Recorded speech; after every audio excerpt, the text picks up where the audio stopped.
أعوذ بالله من الشيطان الرجيم. بسم الله الرحمن الرحيم. قال الملأ الذين استكبروا من قومه لنخرجنك يا شعيب والذين آمنوا معك من قريتنا أو لتعودن في ملتنا قال أولو كنا كارهين قد افترينا على الله كذبا إن عدنا في ملتكم بعد إذ نجانا الله منها وما يكون لنا أن نعود فيها إلا أن يشاء الله ربنا وسع ربنا كل شيء علما على الله توكلنا ربنا افتح بيننا وبين قومنا بالحق وأنت خير الفاتحين. وقال الملأ الذين كفروا من قومه لئن اتبعتم شعيبا إنكم إذا لخاسرون فأخذتهم الرجفة فأصبحوا في دارهم جاثمين. الذين كذبوا شعيبا كأن لم يغنوا فيها الذين كذبوا شعيبا كانوا هم الخاسرين. فتولى عنهم وقال يا قوم لقد أبلغتكم رسالات ربي ونصحت لكم فكيف آسى على قوم كافرين. وما أرسلنا في قرية من نبي إلا أخذنا أهلها بالبأساء والضراء لعلهم يضرعون ثم بدلنا مكان السيئة الحسنة حتى عفوا وقالوا قد مس آباءنا الضراء والسراء فأخذناهم بغتة وهم لا يشعرون. ولو أن أهل القرى آمنوا واتقوا لفتحنا عليهم بركات من السماء والأرض ولكن كذبوا فأخذناهم بما كانوا يكسبون. أفأمن أهل القرى أن يأتيهم بأسنا بياتا وهم نائمون أوأمن أهل القرى أن يأتيهم بأسنا ضحى وهم يلعبون أفأمنوا مكر الله فلا يأمن مكر الله إلا القوم الخاسرون. أولم يهد للذين يرثون الأرض من بعد أهلها أن لو نشاء أصبناهم بذنوبهم ونطبع على قلوبهم فهم لا يسمعون. تلك القرى نقص عليك من أنبائها ولقد جاءتهم جاءتهم رسلهم بالبينات فما كانوا ليؤمنوا بما كذبوا من قبل كذلك يطبع الله على قلوب الكافرين وما وجدنا لأكثرهم من عهد وإن وجدنا أكثرهم لفاسقين ثم بعثنا من بعدهم موسى بآياتنا إلى فرعون وملئه فظلموا بها فانظر كيف كان عاقبة المفسدين وقال موسى يا فرعون إني رسول من رب العالمين حقيق على ألا أقول على الله إلا الحق قد جئتكم ببينة من ربكم فأرسل معي بني إسرائيل قال إن كنت جئت بآية فأت بها إن كنت من الصادقين فألقى عصاه فإذا هي ثعبان مبين ونزع يده فإذا هي بيضاء للناظرين قال الملأ من قوم فرعون إن هذا لساحر عليم يريد أن يخرجكم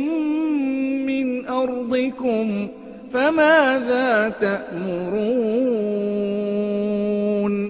قالوا أرجه وأخاه وأرسل في المدائن حاشرين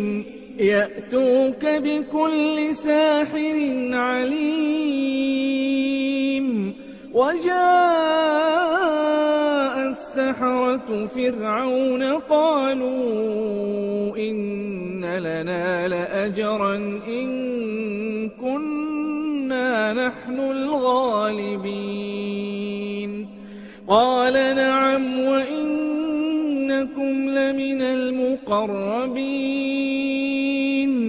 قالوا يا موسى إما أن تلقي وإما أن نكون نحن الملقين قال ألقوا فلما ألقوا سحروا أعين الناس واسترهبوهم وجاءوا بسحر عظيم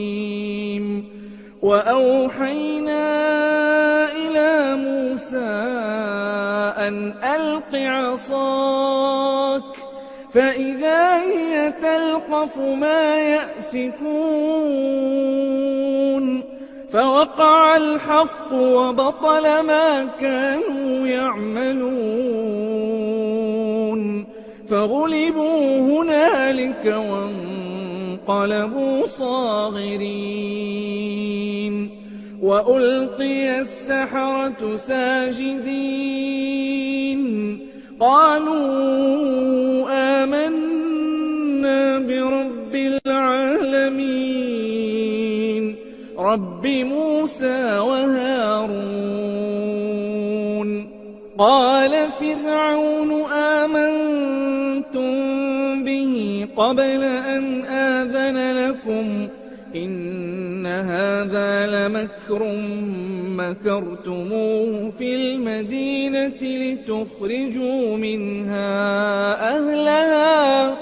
فسوف تعلمون لأقطعن أيديكم وأرجلكم من خلاف ثم لأصلبنكم أجمعين قالوا إنا إلى ربنا منقلبون وما تنقم منا إلا أن آمنا بآيات ربنا لما جاءتنا ربنا أفرغ علينا صبرا وتوفنا مسلمين وقال الملأ من قوم فرعون أتذر موسى وقومه ليفسدوا في الأرض ويذرك وآلهتك قال سنقتل أبناءهم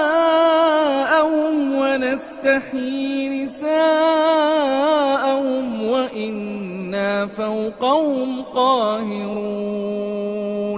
قال موسى لقومه استعينوا بالله واصبروا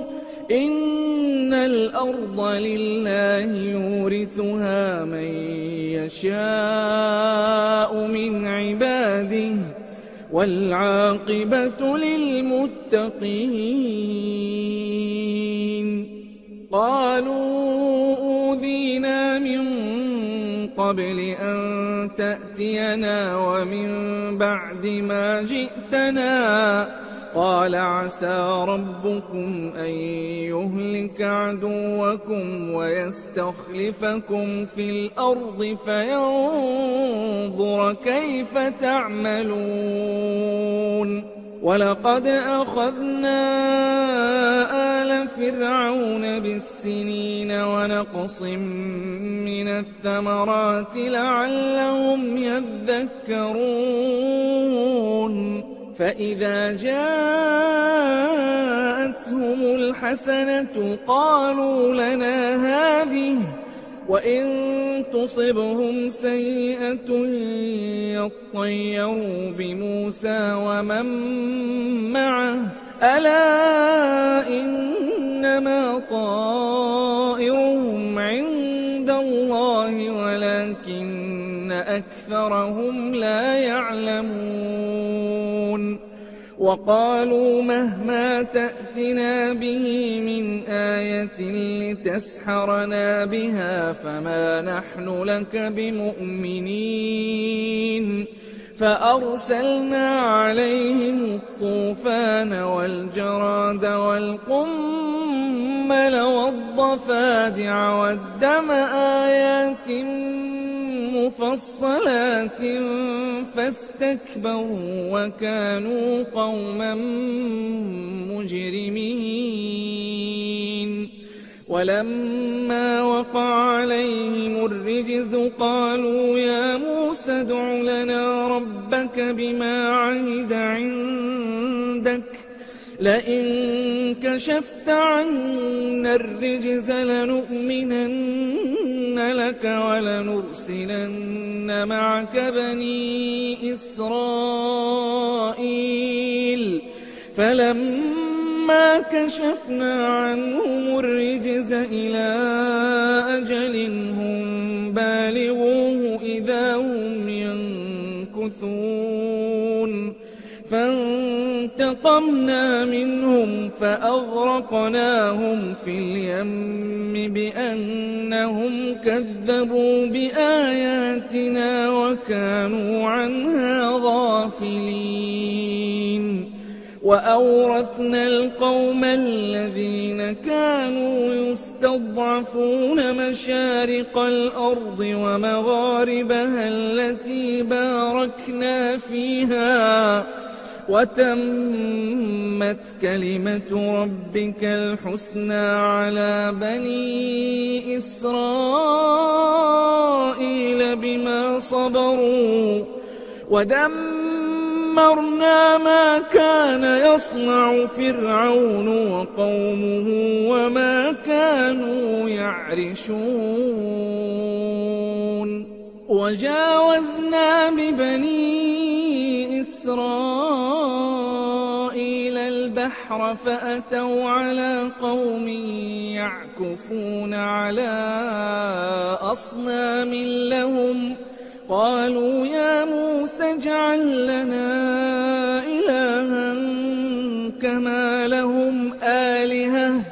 قال إنكم قوم تجهلون إن هؤلاء متبر ما هم فيه وباطل ما كانوا يعملون قال أغير الله أبغيكم إلها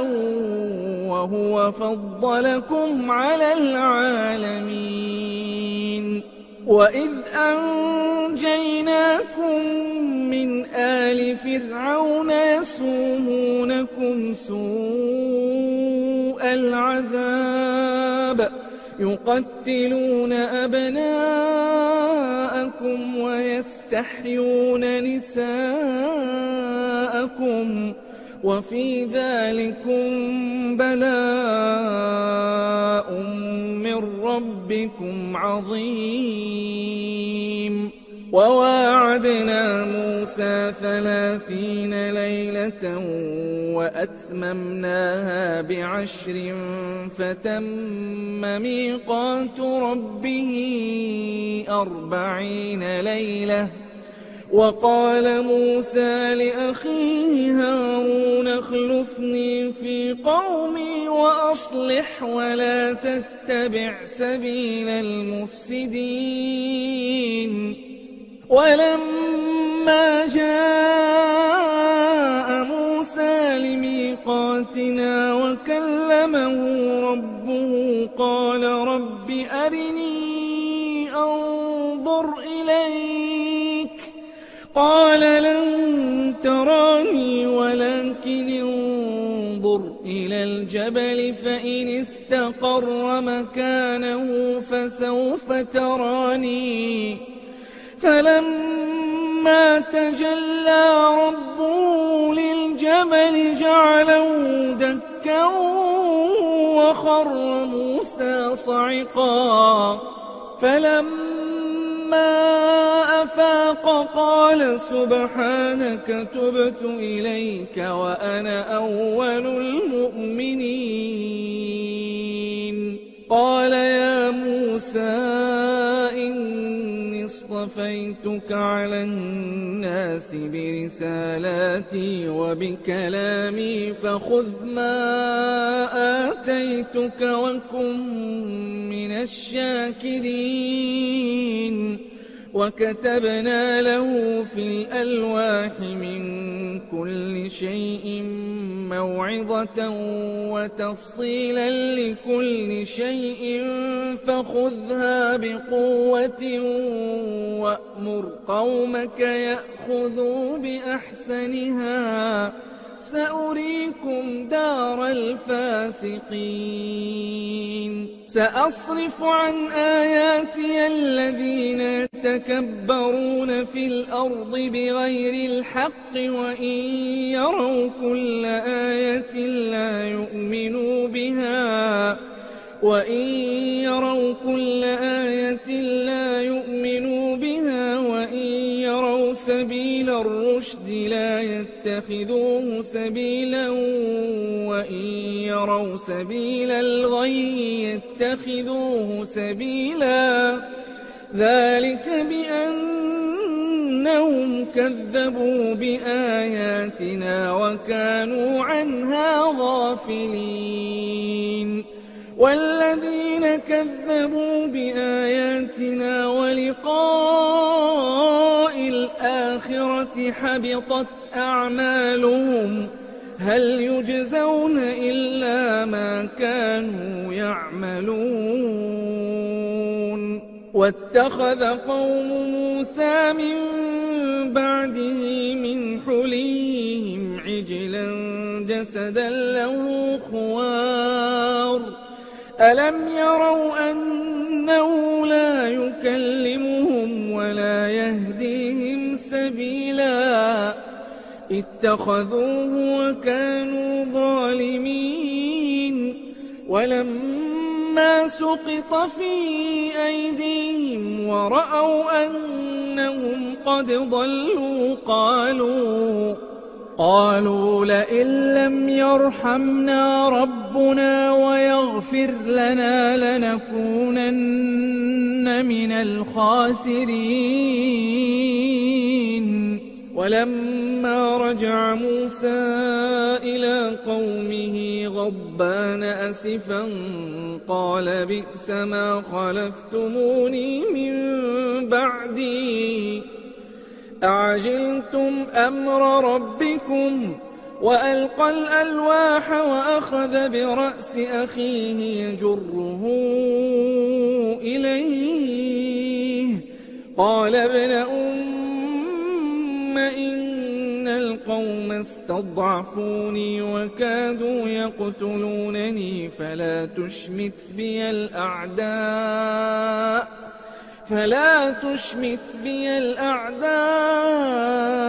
ولا تجعلني مع القوم الظالمين قال رب اغفر لي ولأخي وأدخلنا في رحمتك وأنت أرحم الراحمين إن الذين اتخذوا العجل سينالهم غضب من ربهم وذلة في الحياة الدنيا وكذلك نجزي المفترين والذين عملوا السيئات ثم تابوا من بعدها وآمنوا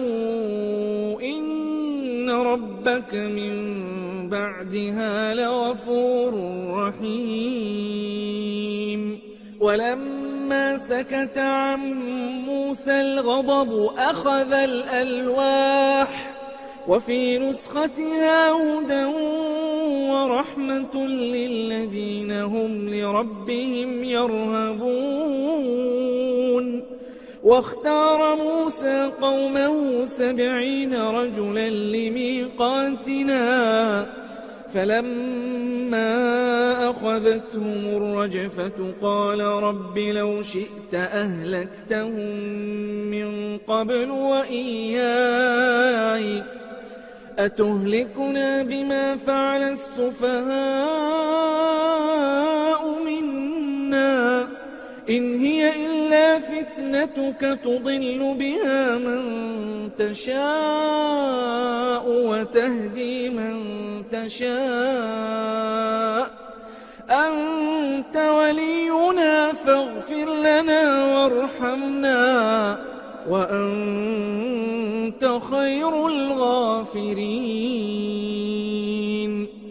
واكتب لنا في هذه الدنيا حسنة وفي الآخرة إنا هدنا إليك قال عذابي أصيب به من أشاء ورحمتي وسعت كل شيء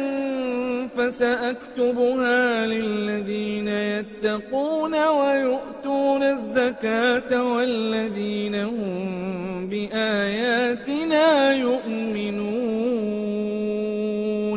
الذين يتبعون الرسول النبي الأمي الذي يجدونه مكتوبا عندهم في التوراة والإنجيل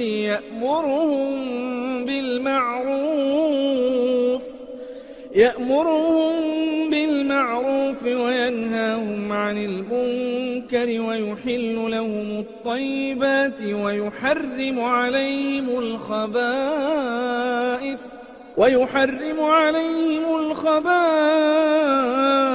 ويضع عنهم إصرهم إصرهم والأغلال التي كانت عليهم فالذين آمنوا به وعزروه ونصروه واتبعوا النور الذي أنزل معه أولئك هم المفلحون قل يا أيها الناس إني رسول الله إليكم جميعا الذي له ملك السماوات والأرض لا إله إلا هو يحيي ويميت فآمنوا بالله ورسوله النبي الأمي الذي يؤمن بالله وكلماته واتبعوه لعلكم تهتدون ومن قوم موسى أمة يهدون بالحق وبه يعدلون وقطعناهم 12 أسباطا أمما وأوحينا إلى موسى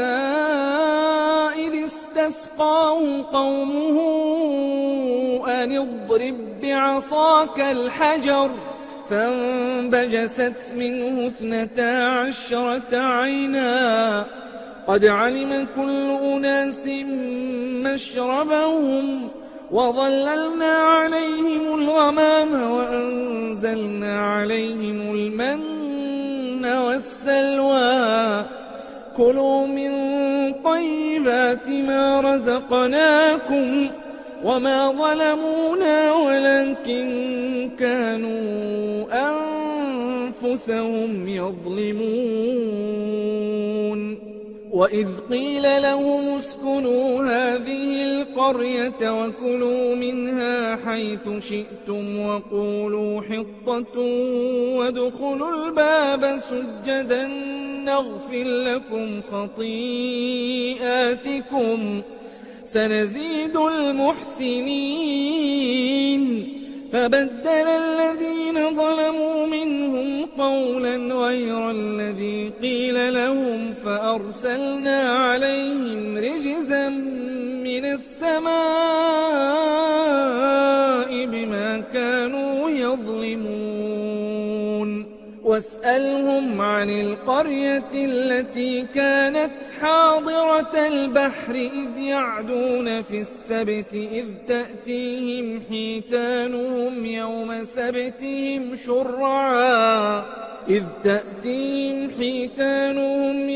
سبتهم شرعا ويوم لا يسبتون لا تأتيهم كذلك نبلوهم بما كانوا يفسقون وإذ قالت أمة منهم لم تعظون قوما الله مهلكهم أو معذبهم عذابا شديدا قالوا معذرة إلى ربكم ولعلهم يتقون فلما نسوا ما ذكروا به أنجينا الذين ينهون عن السوء وأخذنا الذين ظلموا بعذاب بئيس بما كانوا يفسقون فلما عتوا عما نهوا عنه قلنا لهم كونوا قردة خاسئين وإذ تأذن ربك ليبعثن عليهم إلى يوم القيامة من يسومهم سوء العذاب إن ربك لسريع العقاب وإنه لغفور رحيم وقطعناهم في الأرض أمما منهم الصالحون ومنهم دون ذلك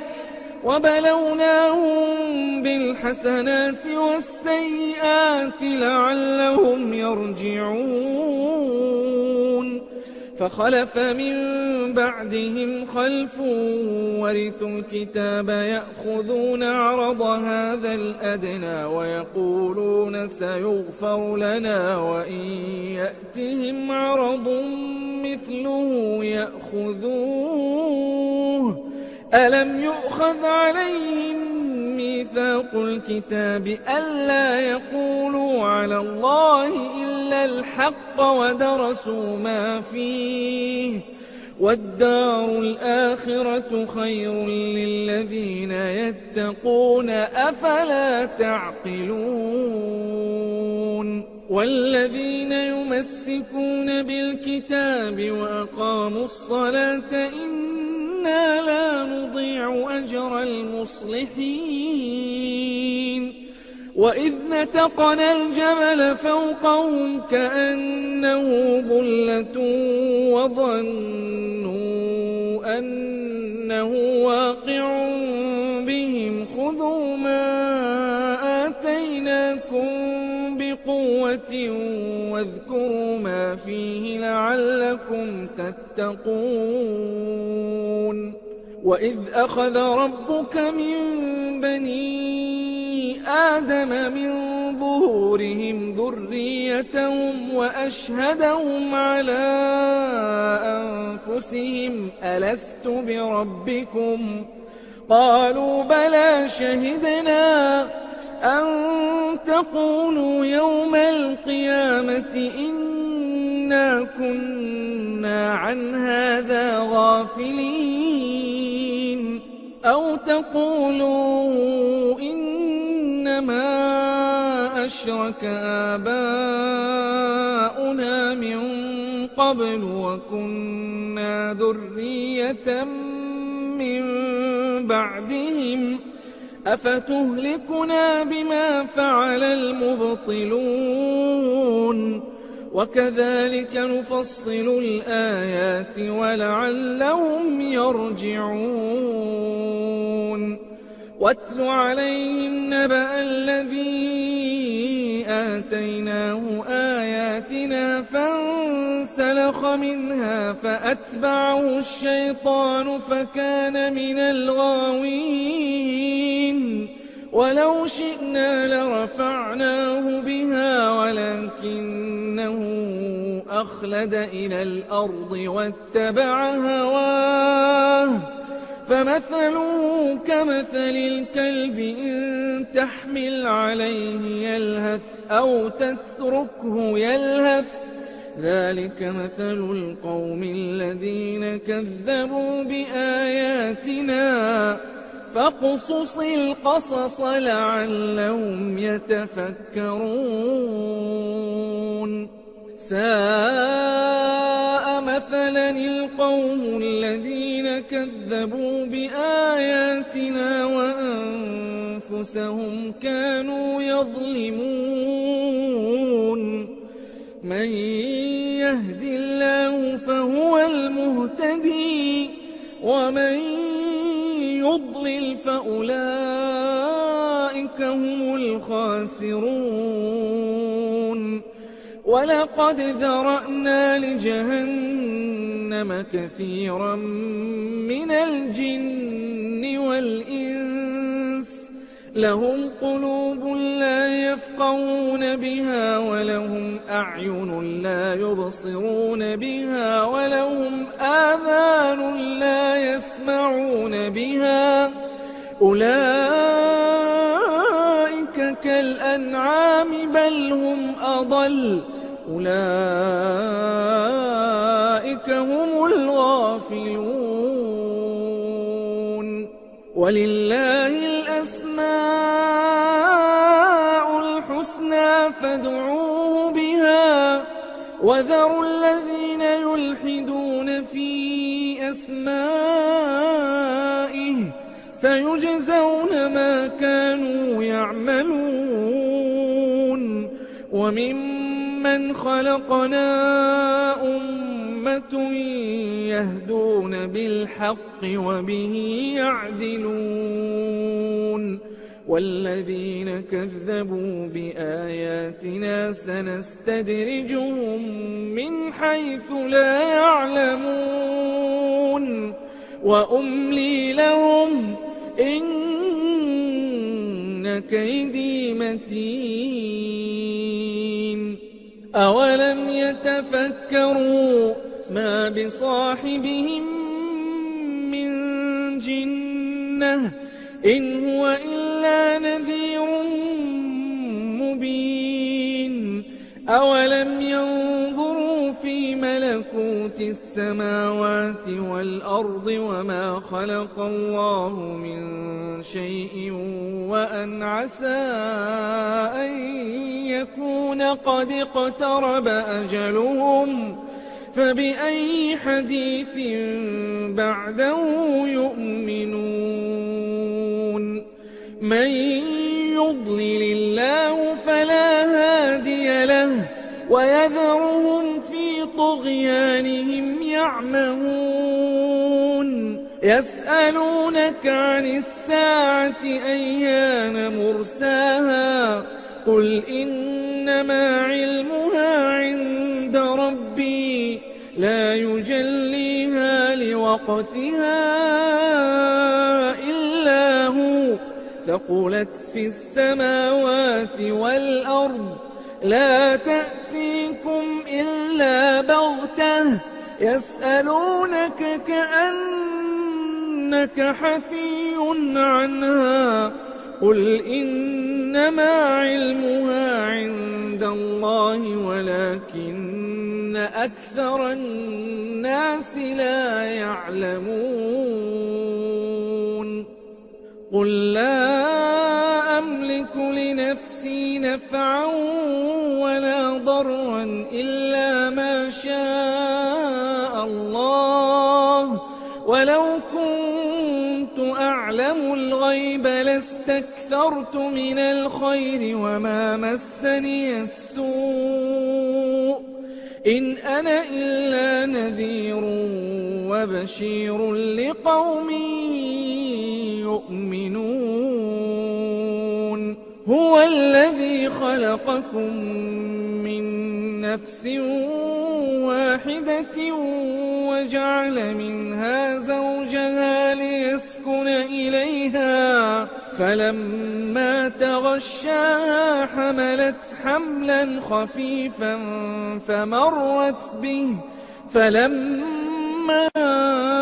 أثقلت دعوا الله ربهما لئن آتيتنا صالحا لنكونن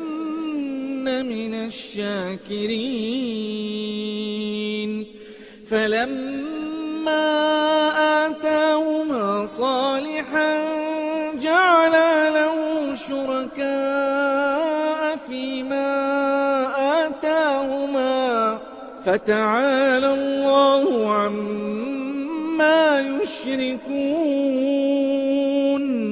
أيشركون ما لا يخلق شيئا وهم يخلقون ولا يستطيعون لهم نصرا ولا أنفسهم ينصرون وإن تدعوهم إلى الهدى لا يتبعوكم سواء عليكم أدعوتموهم أم أنتم صامتون إن الذين تدعون من دون الله عباد أمثالكم فادعوهم فليستجيبوا لكم إن كنتم صادقين ألهم أرجل يمشون بها أم لهم أيدي يبطشون بها أم لهم أعين يبصرون بها أم لهم آذان يسمعون بها قل ادعوا شركاءكم ثم كيدون فلا تنظرون إن وليي الله الذي نزل الكتاب وهو يتولى الصالحين والذين تدعون من دونه لا يستطيعون نصركم ولا أنفسهم ينصرون وإن تدعوهم إلى الهدى لا يسمعوا وتراهم ينظرون إليك وهم لا يبصرون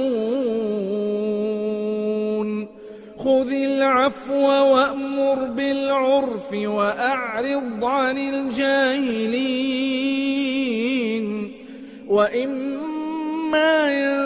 ينزغنك من الشيطان نزغ فاستعذ بالله إنه سميع عليم إن الذين اتقوا إذا مسهم طائف من الشيطان تذكروا فإذا هم مبصرون وإخوانهم يمدونهم في الغي ثم لا يقصرون وإذا لم تأتهم بآية قالوا لولا اجتبيتها قل إنما أتبع ما يوحى إلي من ربي هذا بصائر من ربكم وهدى ورحمة لقوم يؤمنون وإذا قرئ القرآن فاستمعوا له وأنصتوا لعلكم ترحمون واذكر ربك في نفسك تضرعا وخيفة ودون الجهر من القول بالغدو والآصال ولا تكن من الغافلين إن الذين عند ربك لا يستكبرون عن عبادته ويسبحونه وله يسجدون بسم الله الرحمن الرحيم يسألونك عن الأنفال قل الأنفال لله والرسول فاتقوا الله وأصلحوا ذات بينكم وأطيعوا الله ورسوله إن كنتم مؤمنين إنما المؤمنون الذين إذا ذكر الله وجلت قلوبهم وإذا تليت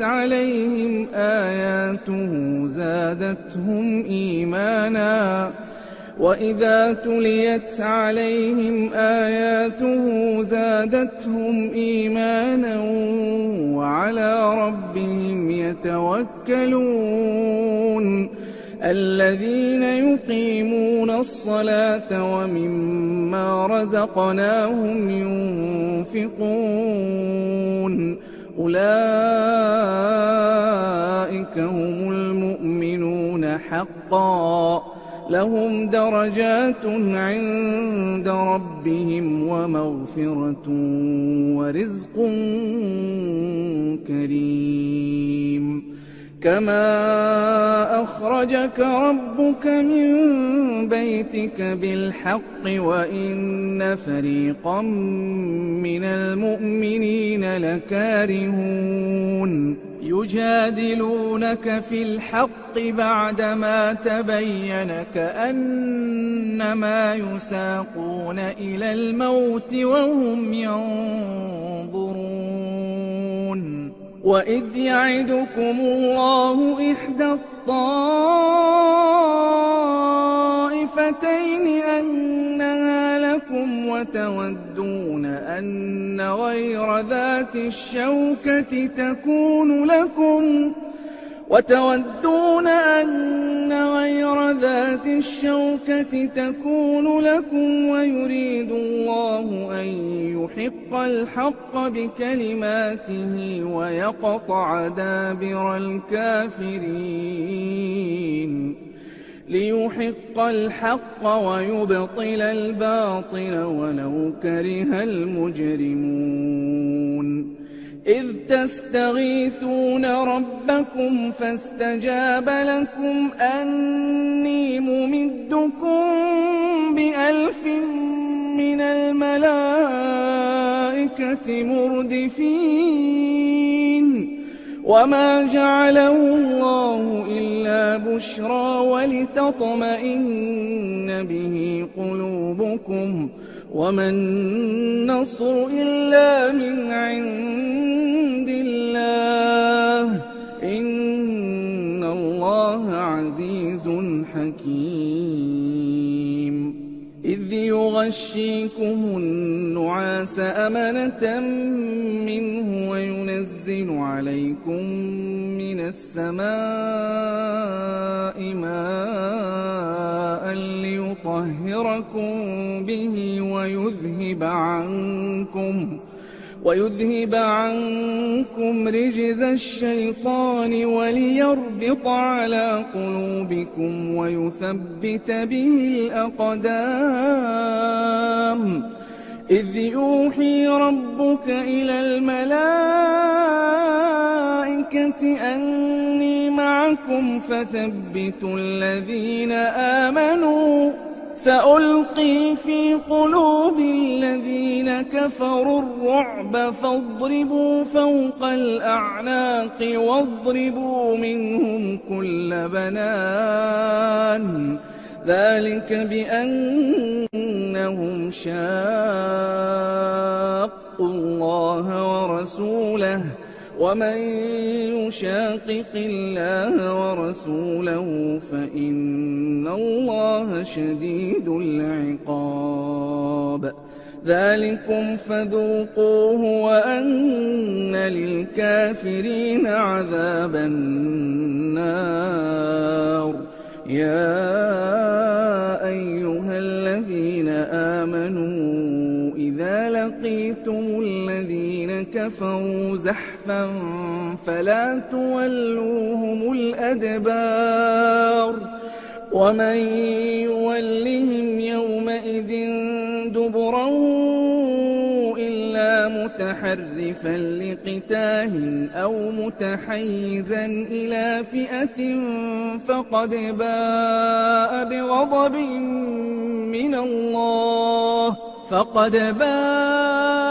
بغضب من الله ومأواه جهنم وبئس المصير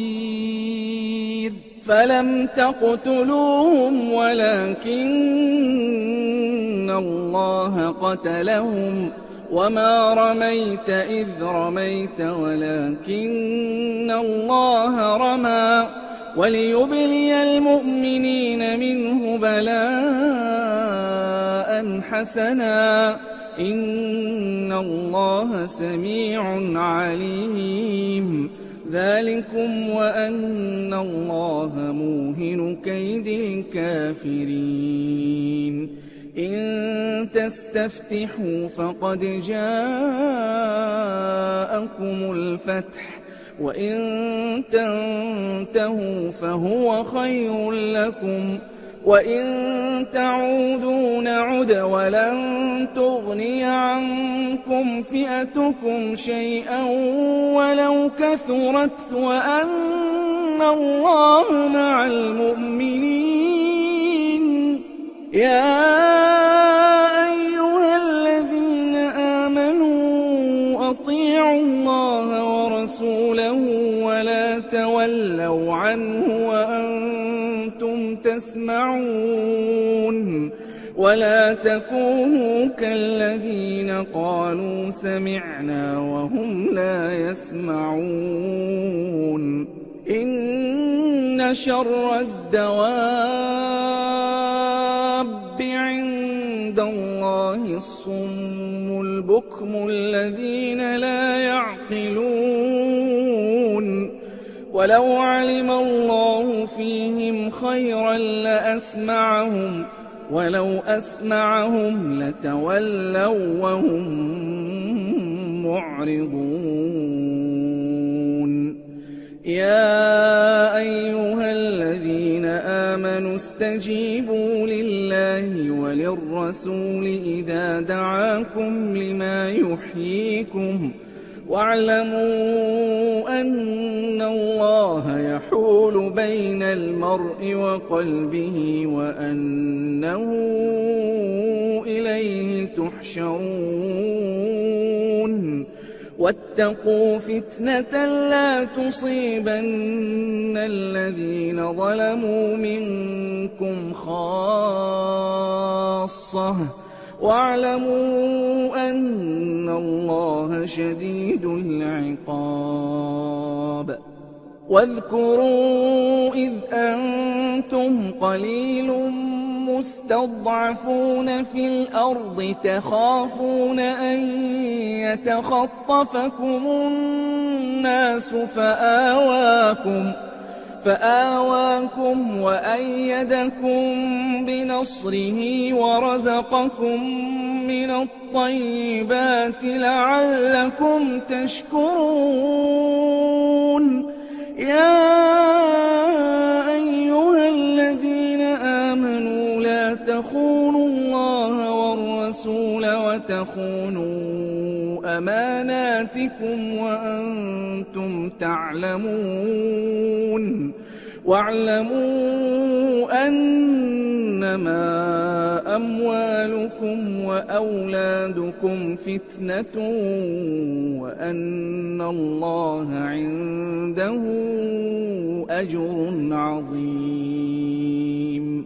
يا أيها الذين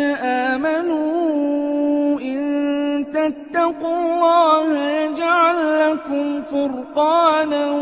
ويكفر عنكم سيئاتكم ويغفر لكم والله ذو الفضل العظيم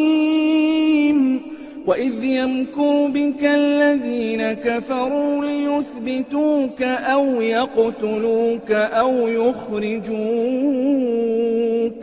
ويمكرون ويمكر الله والله خير الماكرين وإذا تتلى عليهم آياتنا قالوا قد سمعنا لو نشاء لقلنا مثل هذا إن هذا إلا أساطير الأولين وإذ قالوا اللهم إن كان هذا هو الحق من عندك فأمطر علينا حجارة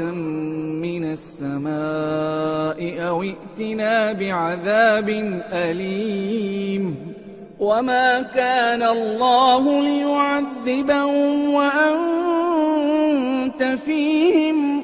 وما كان الله معذبهم وهم يستغفرون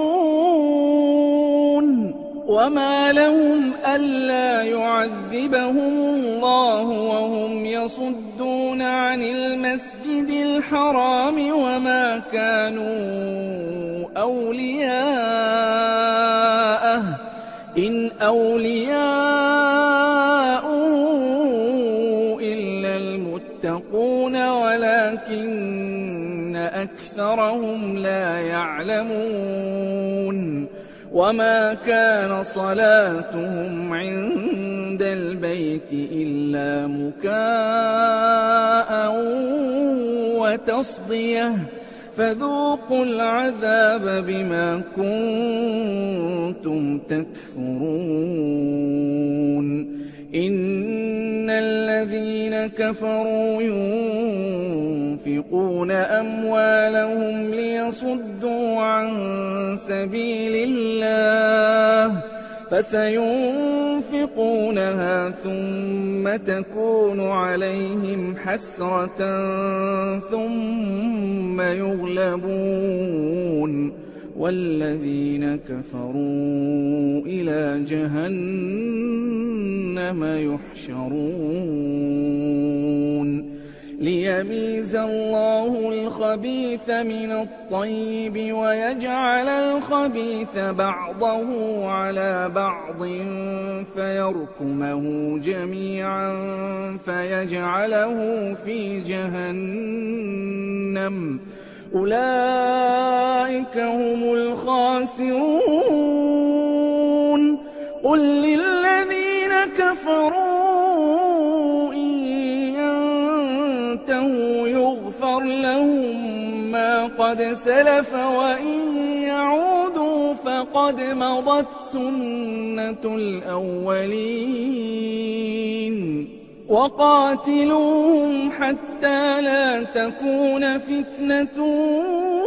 ويكون الدين كله لله فإن انتهوا فإن الله بما يعملون بصير وإن تولوا فاعلموا أن الله مولاكم